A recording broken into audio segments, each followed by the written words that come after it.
اگر وہ صاحب مقام و مرتبہ ہے تو اس پر چادر چڑھا سکتے ہیں۔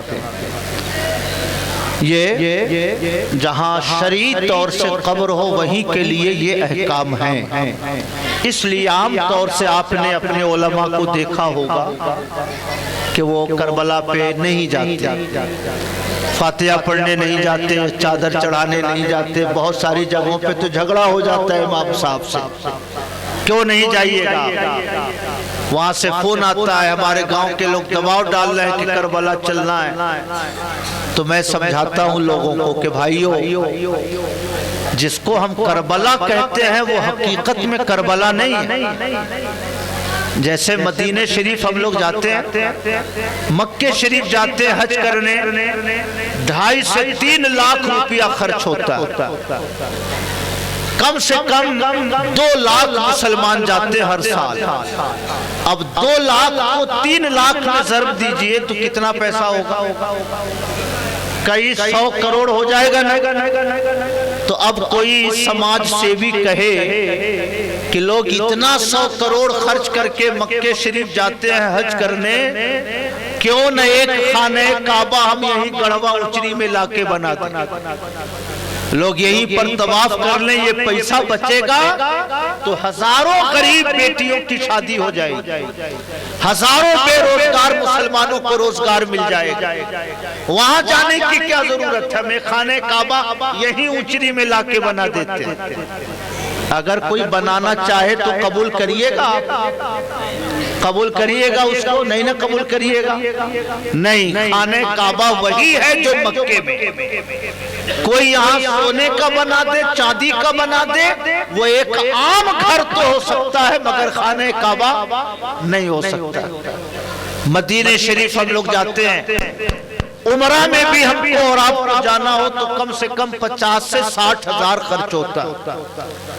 اب کوئی سماج سیوی کہے کہ یہ 50 ہزار جو ایک آدمی خرچ کرتا ہے اور لوگ سال بھر عمرہ کرتے رہتے ہیں مدینہ شریف دیکھنے کے لیے، ایک مدینہ شریف ہم مجھیاؤں میں بنا دیتے ہیں، جھارکھنڈ کے مسلمانوں کا پیسہ بچے گا تو غریب عورتوں کی شادی ہو جائے گی۔ اگر کوئی مجھیاؤں میں ایک مدینہ شریف بنا دے، گنبد خضرا بنا دے تو قبول کریے گا؟ نہیں نہ قبول کریے گا۔ اس کو ڈنڈا لے کے دوڑائیے کہ تم گنبد خضرا بنانے چلے ہو نالائق۔ گنبد خضرا وہی ہے جو مدینہ شریف میں۔ تو میں بہت ٹھنڈے دل سے کہتا ہوں اپنے بھائیوں کو کہ اگر ایک مکے کے سوا کوئی دوسرا مکہ نہیں ہو سکتا، ایک مدینے کے سوا کوئی دوسرا مدینہ نہیں ہو سکتا، تو یہ کربلا اتنی آسان چیز ہے کہ ہر محلے میں کربلا بن جائے، ہر محلے میں کربلا بن جائے، اتنی آسان چیز ہے۔ اس لیے میرے بھائیوں یہ دھوکہ ہے۔ اب ہمارے بزرگوں نے مصلحتاً بہت سختی نہیں کی اس مسئلے میں، کم سے کم اسی بہانے لوگ امام حسین کا نام لے لیتے ہیں، اسی بہانے محرم کے تذکرے واقعات سن لیتے ہیں، پڑھ لیتے ہیں۔ ہمارے بزرگوں نے سختی نہیں کی، مگر یہ سچائی تو اپنی جگہ ہے کہ وہ حقیقت میں کوئی کربلا نہیں، نہ وہاں کوئی امام حسین کا مزار ہے، نہ وہاں شہیدان کربلا کی قبر کی کوئی نشانی ہے، حقیقت میں وہ کربلا نہیں۔ تو جب حقیقت میں کربلا نہیں تو ہم کو وہ ویوہار نہیں کرنا چاہیے جو ویوہار ہم کسی قبر کے ساتھ کرتے ہیں نا، وہ ویوہار ہم کو نہیں کرنا چاہیے، مگر ہوتا اس کے خلاف ہے۔ جہاں 7 محرم کی تاریخ آئی تو پورا شہر امت پڑتا ہے، امام صاحب نہیں جائیں گے تو محلے والے نکال دیں گے ان کو کہ ایسے امام کے رہنے سے کیا فائدہ کہ محرم کی فاتحہ نہ ہو سکے۔ تو امام صاحب بھی بیچارے ڈرتے ڈراتے پہنچ جاتے ہیں وہاں۔ لیکن میرے بھائیو یہ بات ہم لوگوں کو ذہن نشی رکھنی ہے، وہ بات جو نوجوان نے کہی وہ صحیح ہے کہ جب کسی بندے مومن کی قبر نہ ہو تو محض لاٹھی رکھ دینے سے، مٹی رکھ دینے سے وہ قبر نہیں بنتی اور نہ اس کے اوپر چادر چڑھانا جائز ہوتا ہے۔ اعلیٰ حضرت نے اس کو ناجائز لکھا ہے۔ اگر آپ کو برا نہ لگے تو آپ تھوڑا سا آگے بڑھ کے انجان شہید تک بھی اس مسئلے کو پہنچا سکتے۔ جی صحیح فرما رہا ہے۔ تھوڑا سا آگے بڑھ کر ٹیڑھی ہریا تک جو آپ لوگ جاتے ہیں نا محرم، جی جی جی وہاں تک بھی یہ مسئلہ آپ پہنچا سکتے۔ اگر آپ کو پتا ہے کہ اللہ کا کوئی صالح بندہ وہاں آرام کر رہا، کسی صالح بندے مومن کی قبر ہے، تو آپ ضرور جائیں۔ حضور فرماتے ہیں کنت نہیتکم عن زیارت القبور الآن فزوروها، پہلے قبروں کی زیارت سے میں تم کو روکتا تھا مگر اب جایا کرو، اب جایا کرو۔ تو اگر کسی صالح کی قبر ہے تو آپ ضرور جائیں، لیکن اگر نہیں ہے تو پھر میں آپ سے ضرور گزارش کروں گا کہ جانے سے پہلے ایک بار ضرور ٹھہر کے سوچئے کہ جس کو ہم احترام کی جگہ سمجھ رہے ہیں کہیں ایسا تو نہیں کہ یہ احترام کی جگہ نہیں۔ رہ گئی یہ بات کہ فلاں جگہ کے عالم جا کے فاتحہ پڑھتے ہیں، فلاں جگہ کے عالم چادر چڑھاتے ہیں، تو مجھ جیسے عالم کا کوئی عمل کوئی دلیل شرعی نہیں ہے، تو آپ کا عمل کیا دلیل شرعی ہوگا؟ آپ کا عمل کیا دلیل شرعی ہے نا؟ میں تو کبھی کبھی دنگ رہ جاتا ہوں، سنتا ہوں کہ عورتیں زمین پہ لیٹ جاتی ہیں، پھر اٹھتی ہیں، پھر لیٹ جاتی ہیں، پھر اٹھتی ہے، پھر لیٹ جاتی ہے۔ کاہے کو بھائی؟ تو منت ہے کہ ایسا ہوگا، بیٹا ہوگا، فلاں ہوگا تو میں انجان شہید پر جا کر چادر چڑھاؤں گا اور اس انداز میں جاؤں گا۔ میرے بھائیو، من تشبہ بقوم فہو منہم، جو کسی قوم سے مشابہت اپنائے وہ اسی قوم میں سے شمار کیا جاتا ہے۔ اس لیے یہ سب راستہ، یہ سب طریقہ ہمارا طریقہ نہیں ہے، یہ طریقہ ہمارا طریقہ نہیں ہے۔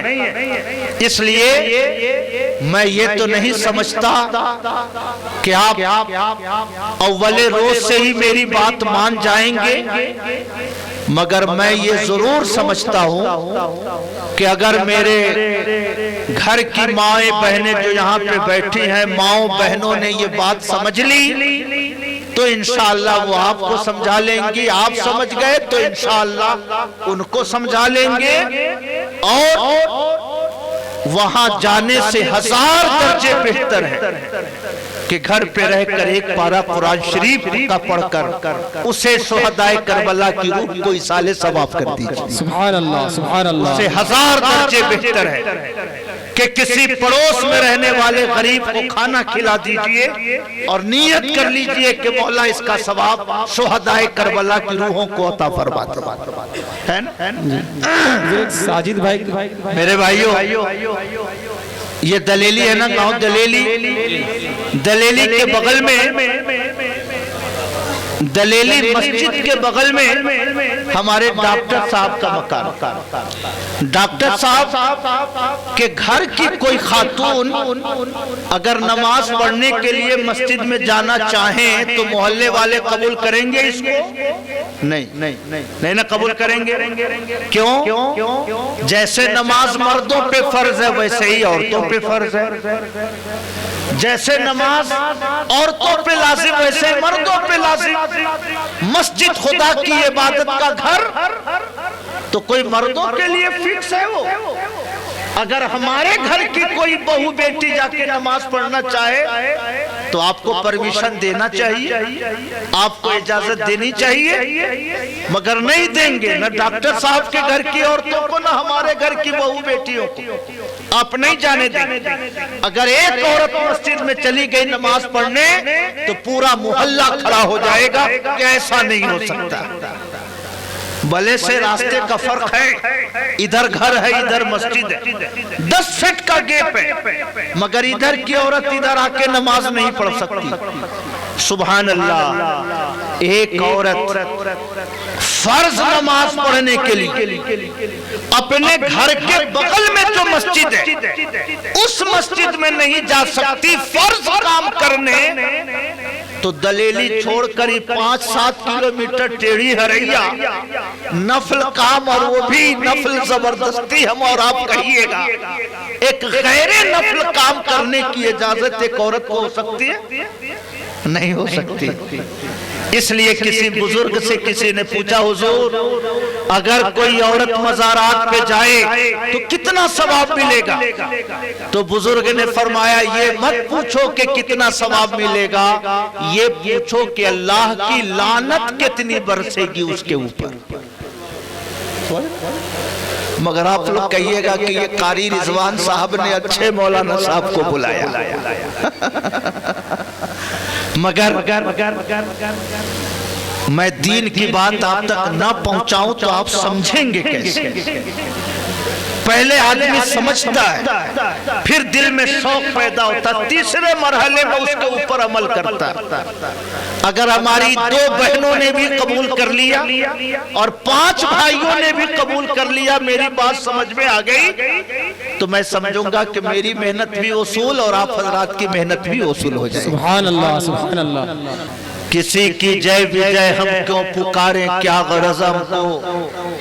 کسی کی جے وجے ہم کیوں پکاریں، کیا غرض ہم کو؟ ہمیں کافی ہے بس اپنا ہی نعرہ یا رسول اللہ، یا رسول اللہ، سبحان اللہ۔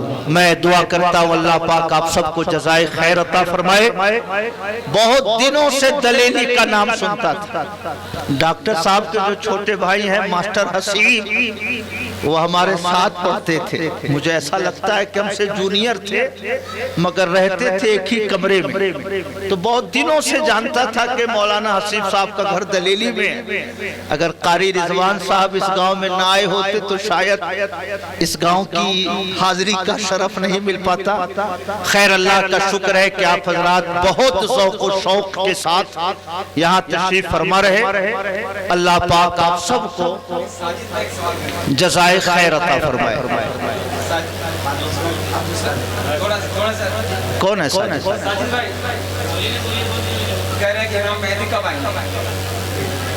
جب قیامت قریب آئے گی تو امام مہدی تشریف لائے، مکہ مکرمہ میں تشریف لائیں گے، قادیان میں نہیں آئیں گے۔ سبحان اللہ، سبحان اللہ۔ جی